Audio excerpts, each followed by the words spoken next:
Hi guys, especially to those titas and titos out there. Huwag natin masyadong inaapi yung mga pamangkin natin kasi one day, lalaki din yan sila. At hindi mo alam, hindi natin alam kung ano yung magiging future nila. Pero mostly sa mga kabataan ngayon is nagiging successful. So maging successful man sila o hindi in the future, at least hindi mo sila inapi. Kasi tayong matatanda, darating yung panahon, humihina rin tayo sa physical at sa pangkabuhayan.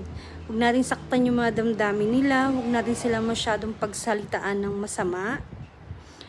Huwag natin silang apihin kung may galit man tayo sa mga magulang nila. Kasi pag tumanda sila, yung experience at yung galit na yun, paulit-ulit na yun na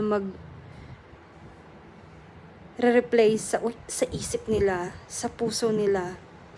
At doon napapasok yung kung swerte at hindi mapagtanim ng galit yung bata, mapapatawad ka. Paano kung hindi?